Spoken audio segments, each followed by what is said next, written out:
to A Great Place to Live in Spite of Itself, and this is one of those episodes where I think In Spite of Itself falls into play. I'm Larry Strother. I'm here with Mark Broersma, Pete Carvajal, and they are representatives of AYSO and Friday Night Lights and NJB for Mark's. So a lot of news going on for you guys because the district is proposing a rather hefty increase. So Mark, why don't you let us know how that might affect you guys? Yeah, well, I guess the idea is to generate money to improve the quality of the fields and gymnasiums and all the facilities in the Los Alamitos area, which is a great idea and a great concept and badly needed. I think we all agree with that. Probably where the issue is the amount that they want to increase the hourly permit fees and then put a tax, a per head tax on every participant that plays. And ultimately it adds up to some pretty significant and dramatic numbers. We're looking at a 600% increase in fees. Over the course of 3 years, this concept that's going to be voted on Monday and Tuesday will generate close to $1 million. And the $1 million is coming out of the community, the people who participate and pay for their registrations. That is the amount of money that we're talking about. It's significant. It's a top-down approach. It is significant, and as leaders of our organizations, we feel the community should be aware of it, of what's coming, because ultimately, as you know, as these nonprofits work, it gets passed on to the participants. How much does Friday Night Lights pay now under the current rate? Well, we currently pay about $10,000 a year for usage of the fields, which is primarily Oak Middle School. And so you're going to be paying around, what, $64,000? Yeah, it's going to go up in excess of $60,000. So over the course of 3 years, we're going to be contributing close to $200,000 into this, I call it a war chest, a black hole, a fund of which we have no idea when and where or how it will be spent or used. There's no project list that goes with this money. There's no definition, no clarity, nothing in writing about how it's actually going to work other than we'll get the money. Now, I know Pete, AYSO has the same concerns. Your fees go up even more, right? Roughly $10,000, $10,500, and our fees will go up to in excess of $72,000, where that 600% increase is coming from. You asked a very significant question as to, well, how does this affect us? My big concern has been all along that we, like Mark said, I agree with him 100%. We all agree that the fields need to be improved. The status of the fields, the status of the maintenance, and just by simply increasing the maintenance fees alone are going to have some effect on the quality of the fields.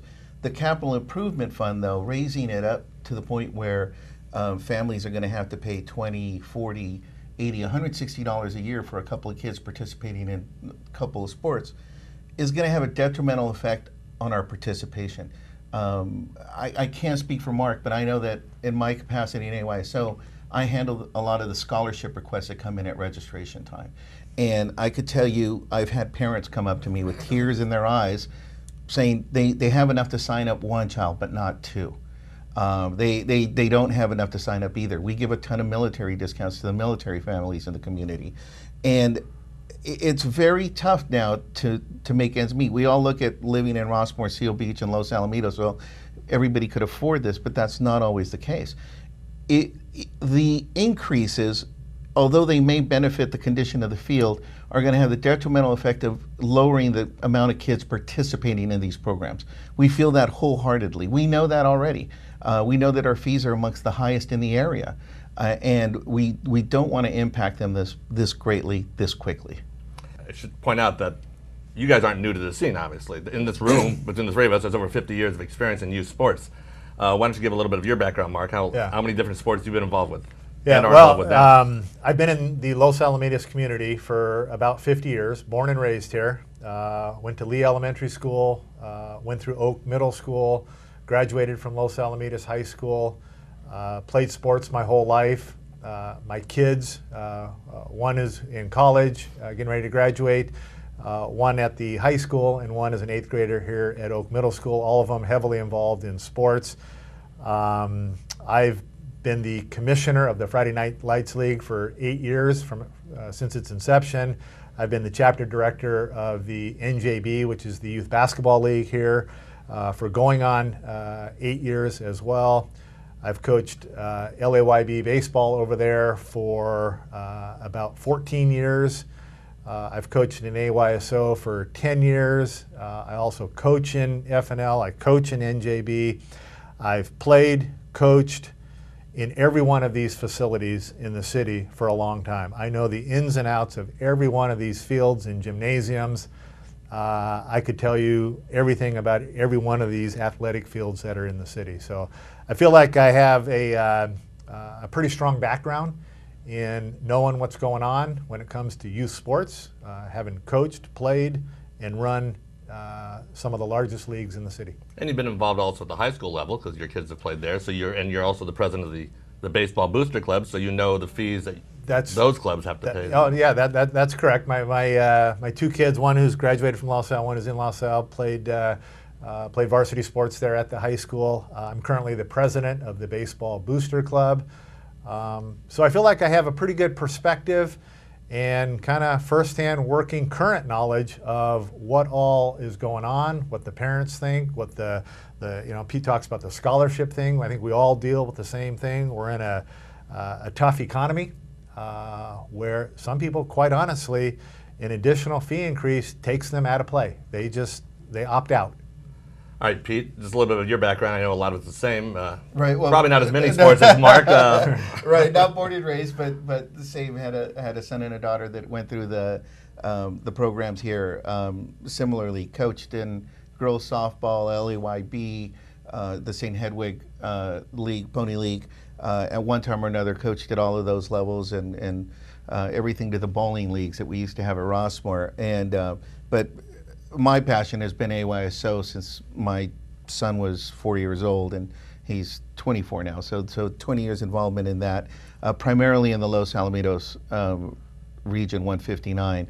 On top of that, though, the other perspective that I feel I bring to this discussion is that I've sat on the Parks and Rec Commission for over 10 years, and 2 of those as chair of the commission, and have seen and heard of all the reports. And as any local politician that I've had more than 10 minutes of time to spend with can tell you, I've been a huge proponent of a capital improvement fund for our fields, a huge proponent of it. And I always thought, though, that it would be a factor that was managed not just by the city of Los Alamitos and the school district, but something that also incorporated the input of the city of Seal Beach, Rossmore, but primarily the youth groups, because of the expertise that we could bring and the experience that we could bring to light when we're discussing the field fees and how the users will react to the field fees. And unfortunately, the school district has unilaterally decided to impose these fees. Was there any input? I mean, they say that they talked to a lot of the groups. Was there any input from either? None whatsoever. At the Parks and Rec Commission, we knew that the city and the school district were in talks to propose fees, but we were never brought into any of those talks, any of those discussions. The first I found out about it, I believe most of you, was the week of St. Patrick's Day in March this year, when there was a public workshop between the city and the school district, and that's the first time we saw the numbers, literally 2 months ago, a month and a half ago. And we were all caught by surprise, and we all started to ask for it. I can tell you that the Parks and Rec Commission, made up of citizens of Los Alamitos, appointed by the city council, and not all of them involved in youth sports. Most of them, their kids have aged out, but very, very involved citizens of the city of Los Alamitos, unanimously voted, after listening to the public input, after listening to hours of conversations with the school district, unanimously voted to not impose the fees as they were proposed, and to send it back to the city and the school district with instructions to please sit down with the sports youth groups and come up with a new fee structure that works for everybody. Unanimously, 7 members on that commission all voted the same way. Okay, when we come back, we're going to go through. It gets kind of complicated, but we're going to try and make it as simple as possible how the city arrived at these fees and why they're kind of in two different tiers. But that's back. Yeah, that will be when we get back with more Great Place to Live in spite of itself after this.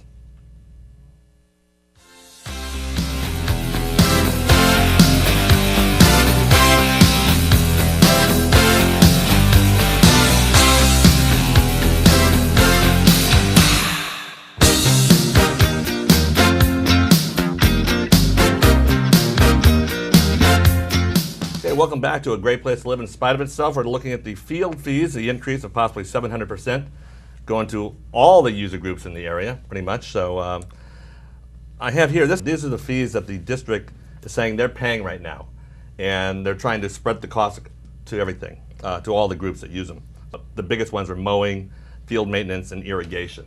Now, a question that comes up, because the school district they have to follow the Civic Center Act, which is a California state law that says they can only pass on those costs which they don't already have. Anything that's a direct cost to let youth groups use their facility. Correct. If no group was using the facility, pretty much they'd be spending the exact same amount of money they're doing right now, right? I mean, because they aren't, I mean, maybe once or twice you guys have said about, can you mow it for a tournament? But you don't ask them to use it or do very many things for the fields, right? No, we don't ask them to do anything other than what they normally do, which is water and mow. After that, we do everything else. And I also saw on the list that they've basically taken an average cost per field. All right, so in doing that, again, the high school, which is the biggest cost, and everything. Yeah, I mean, I'm not a landscape expert. I don't totally understand the fees, but you know, there's some areas in there that I do understand that they want to move from point A to point B. And one area is aeration. They want to go from aerating 1 time per year to 15 times per year. You know, and quite honestly, it's hard to imagine that that's really where they want to be. And if that's the case, every other line item, in my opinion, is questionable. If that's the logic on aeration, the other logic, there's got to be some flaws in there as well. Did they take any input from you guys at all regarding? No. It's you know, at the end of the day, Larry, it's a top down, slam it down your throat, take it or leave it approach. There's zero collaboration with the group that is closest to using the fields, managing the leagues, closest to the community as far as the participants that play youth sports. Absolutely zero input, zero. If I could add to that, I could honestly say that I was upset. I could honestly tell you at the workshop meeting with the school board 2 weeks ago. And you guys were invited to that, right? We were told about that via the city. The city invited us. The school board never sent out an email or communicated at all, as far as I know, at least not with us. But the school board had been invited to present at both a workshop with the Parks and Rec Commission and at a regularly scheduled and agendized Park and Rec Commission and to the youth sports groups. At all 3 events, the representatives from the school board were given complete free rein. They weren't restricted in any time, what they could say, how long they could say it. They had complete free rein. When we were at the meeting with the school board, they were about ready to vote on the proposal to agendize the field increases, and it was filled with a room full of youth volunteers, youth sports volunteers, and unless one of us had raised our hand and said, "Excuse me, are you going to even listen to us?" Their initial response was no. They didn't want any input from the community. I think Dr. Barkey was the only one who kind of pushed, and they allowed us each 3 minutes to get to the podium and speak. Timed 3 minutes because they were holding up the cue cards. It's tough to cover all the points. Right. In total, I think the youth sports groups were allowed 9 minutes to speak, when their representatives were allowed an unlimited amount of time to speak to everybody else. So when Mark talks about a top-down, shove it down your throat, don't question it kind of approach, this is how the youth sports groups are feeling. We want to work in partnership. We all want the same thing. We want the fields to be improved. We're just asking, before you impose these draconian fees on us, take a moment, step back, take the input of the work group, answer some questions. Simply, where is the money going to be spent? How do we know that it's not all going to be spent 8 years from now to replace the new artificial track at the high school, which none of our participants are even scheduled to use. They also want to add the surcharge, the per head fee. And it's what, $10 a sport, right? It's per season. Yeah, it's a tax. It's a $10 per participant times a usage factor, depending on how much impact your sport has on the field. For instance, AYSO soccer and football, flag football, apparently have a factor of 2. So it's the $10 times your factor is the per head tax, which for both of us is a $20 per head tax that every participant will be paying. What I found kind of interesting is that flag football is 2, but so is adult tackle football. Yeah, and it's, Larry, it's kind of part of the same story, and reason why there needs to be more discussion on this, because when you talk about that and you say, why is tackle football have the same usage, wear and tear on a field that flag football has, nobody can answer the question. Or even 6-year-old soccer. U6 soccer is like some kid watching butterflies in the air has as much impact on the turf as. Yeah. But and the thing that's a little disappointing in here, maybe a little more than a little, is our elected leaders, the school board and the city council, who are also going to be contributing money into the fund on this, quite honestly should be asking the same questions.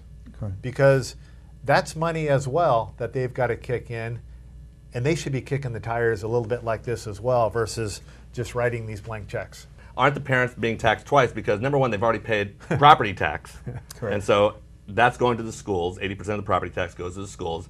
And PE is a class. So they're getting money to maintain that physical education classroom, which are the fields. I mean, Right. they have to attend PE till age 16. Actually, Larry, I think that brings up a tremendous point. The school district likes to, or told us at least on a couple of occasions, that they have a duty and a responsibility to 9,500 students in the school district. That's 100% correct. But anybody who's had any kid go through the school district in the last 10 to 15 years knows that there's been cutbacks, severe cutbacks to arts programs, music programs, but more importantly, physical education programs. The elementary schools now, I can't tell you what kind of PE program they have, but they definitely don't have a full-time physical education teacher at each school.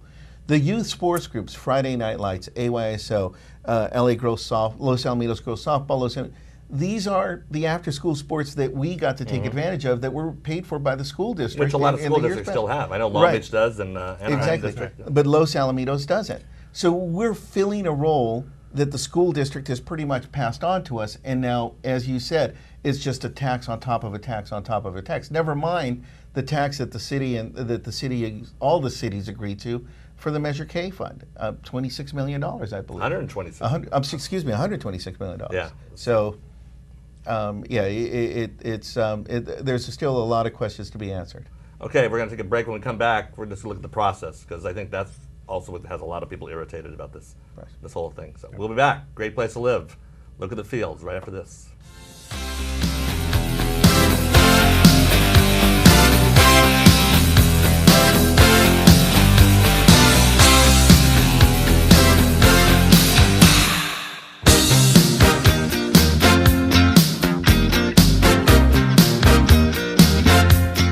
All right, welcome back to Great Place to Live. In spite of itself, we're talking about the field usage in the Los Al School District and the fee increase of up to 700%.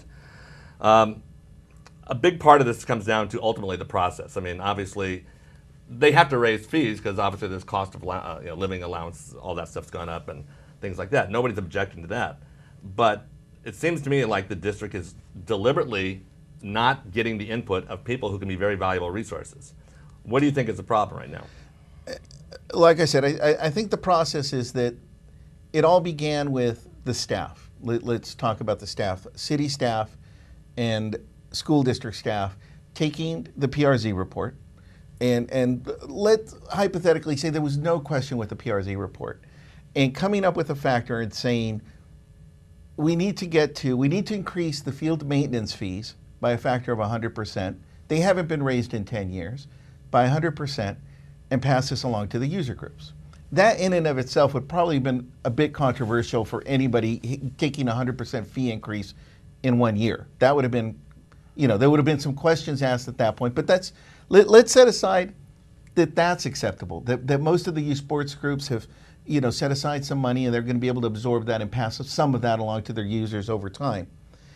The capital improvement fund is so big and so huge and was never discussed, and they've never created any kind of policy to discuss how that money is going to be spent. They basically felt that the staff was going to recommend this capital improvement fund to the council and to the Parks and Rec Board, to the Board of Education, and no one would question it. That they would just be able to impose this, and by notifying the community via some blurbs in the paper about field discussions at the board meeting, that they were being transparent. The reality is that they never sat down and discussed those with us. And because of that, we feel that there's going to be that immediate effect on our membership numbers, and it's going to have an undesired result of getting kids from playing healthy, safe sports and putting them on the streets, putting them back in front of a computer, in front of a video game, and that's what we're trying to avoid. I think with a lot of extreme cases, but some people have their kids in the Friday Night Lights. They'll be in spring Friday Night Lights. They'll also be in fall ball, regular baseball, NJB, and they're doing something else. Right. Potentially, they could be hit for this fee 10 to 12 times a year. And they will. Right. They will be, yeah. Even within soccer, if they play soccer in the fall and in the spring, they'll get hit twice for the fee. Same with Friday Night Lights. Same with any winter ball and spring ball. Well, I was wondering about camps at the high school. Basketball is going to get killed. I mean, their fee is going to go up to what, $140? Yeah. The significant fee increase at the high school as far as the gymnasium, the fee increase is at a point. So that's volleyball, NJB basketball, Yeah. high school basketball. If Eddie Quartermarsh has a summer camp, that applies to him. Right, is a significant fee increase. We currently, in the NJB world, we play on Sundays there, have played there for a long time. Pretty much use that gym for about 12 hours every Sunday in the winter. We're currently paying $16 an hour. It is going to $67 an hour plus the $36 custodial fee per hour that goes with it. But what are you getting now for that fee? What do we get for that? We get the doors open at 7 a.m. So the maintenance guy shows up, and Yep, unlocks it, and he takes off and does school business the rest of the day. Opens the doors, pulls out a couple of rows of bleachers, and then swings by every so often to empty the trash cans. That's what we get. Right, so there's no other, I mean, you're paying for electrical, you aren't paying for an air conditioner right now. We don't, we assume the electrical portion of this is part of what our fees are being charged for, because the lights and the electrical and all that. The point on it all is, is 67, is that too, it might even be too low, is it too high? The reality is that is more than the for-profit gyms that have opened up recently in Garden Grove charge. You have the MAP facility in Garden Grove, and you have the Next Level facility in Garden Grove, both for-profit organizations, businesses designed to get volleyball and basketball teams to play there. With good facilities. Beautiful facilities, absolutely first-class, top-drawer facilities that charge $50 an hour. And that breaks the Civic Center Act, though, doesn't it, Pete? That would, right? And we discussed the changes to the Civic Center Act that occurred. I never thought I would become an expert on the Civic Center Act, but I think we've all educated ourselves on the aspects of it. Is that exactly that the school district is not meant to be able to profit from their rental or usage of the property, basically based on the fact that the school properties are part of the community, so they're not allowed by the Civic Center Act of California to profit from them. This leads into another thing, because number one, I don't think you can trust the numbers that they gave us. Bigger question, can you trust the district? Historically, they have been the absolute worst steward of facilities in this district. I know Paula Suits raised $40,000 for the Oak Inter-Track field. Restoration. The district didn't water it, and it basically went dead within a year. Yeah. AYSO, I think, put in another 40 or more than that on the Oak fields over here, right? Exactly. We've historically had a problem with project money going into the school district, and I don't think that, like I said, it wasn't AYSO alone, that it just was misspent and mismanaged, and we had no say in it. Once the money goes into the school district coffers, it goes into the general fund, at which point it could go to books and computers, which are all great investments. But if the youth sports field, the youth groups are paying for ostensibly to maintain and improve the fields, that money should be guaranteed to go to the fields and to the fields that they use. I know that we talk about Friday Night Lights, 90% of their usage occurs at Oak. But this money that Friday Night Lights is going to invest into this fund, it could be 2 decades before Oak gets another improvement, whereas the money might be spent on the new artificial track field, a park, or something else. I mean, that's my fear. They got to pay for that every 8 years. 8 You to know, 10 years. who knows? But my gut feel says in 2 to 3 years, there's going to be a major confrontation. If this issue passes, there's going to be a significant confrontation that exists when people want to know where the money went. Okay, so what's the easiest way to fix the process? You had some. I mean, you know, like any process that involves, we're talking 3 different groups here that are involved in the process. You got the school district, you got the city, and you got the youth groups. We're all contributing money into this field improvement fund. If the process excludes any of the 3, you got a problem. We're the 1/3 that's being excluded in the process. The process is, it's offensive, it's disrespectful, they want no part of what we have to say. I've been to 3 meetings on this subject, 3 of them. All 3 are about as confrontational as any meeting I've ever been to, and I've been to some confrontational meetings. People walk out. There's no collaboration. When you say It's people that represent their sides that when they start to hear things they don't like, they leave. Pure and simple. And I've been to 3 meetings, and all 3 of them, in my opinion, were not meetings that I felt like there was kind of a give and take, a collaboration. Let's hear the issues, let's work out the issues. It is, here it is. No, we don't believe you. This is the way it's going to go, and the vote's coming. That's been the process. I agree. I could guarantee you, I could assure you that 100% of the participants would like to see an improvement on our fields. I can assure you of that. And we're struggling to understand why they won't speak with us, why they won't sit down and discuss it and say, how do we get from where we're at now? And again, hypothetically, we know we need to be at this point. Could you guys help us figure out a way to get there? But the school board has had one great effect on the youth groups out here. AYSO and Friday Night Lights are like best friends now, where we used to compete for fields all the time. Yeah. We're 100% in agreement that this is not being done the right way. I think the piece you got to remember in all this is, you know, it's our members are the community members. So, and we're the leaders of these groups, and that's why we're speaking out in protection of their wallets, ensuring that what impacts them financially, that as leaders, we have a voice in the process and whatnot, and that the leaders that they have elected, the school board and the city, I don't know why, but it seems like it would be really logical to want to listen to the youth groups who represent the public and the community, who are the ones that elected you guys to make this vote. Why we don't get a vote, or why we don't get a voice in the matter is really difficult to understand. All they're listening to is staff. Do you think they're being disserviced by staff? Yeah, I would, my gut tells me that they don't understand the detail and the level of increases and the dollar amount that we're talking about here. When I've brought up the subject that, so in 3 years, Friday Night Lights will contribute close to $200,000 to this war chest. Some of the feedback I get, I can tell they haven't read the detail. $200,000 from who? Where?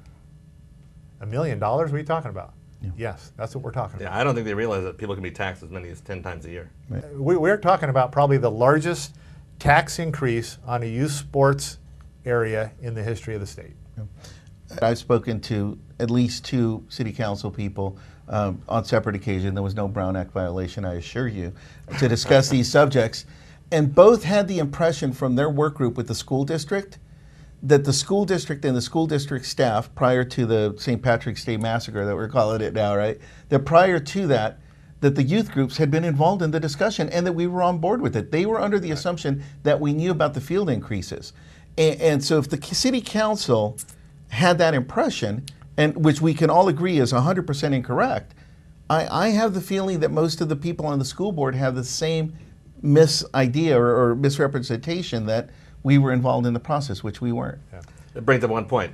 I've been in a meeting where they talked to the sports board. What is this? I mean, I've been on it. The sports board to me was never any major deal. It's where you went and just got your field assignments. Exactly. That was it. Yeah, Right. You wouldn't have this kind of friction and this kind of confrontation going on had it actually happened. Because all they'd have to say is, well, Mark, in the February 3rd meeting, you were kind of on board with it. What meeting was I at where we discussed detail? It didn't exist. Never happened. It didn't exist. And If you have any thoughts on this, call your city council people. Call your your School board members. Student, call the city manager of the city of Los Alamitos. Let them know how you feel about it. I mean, I think our job is to ensure that the community is aware of what's being proposed and what's going to be voted on.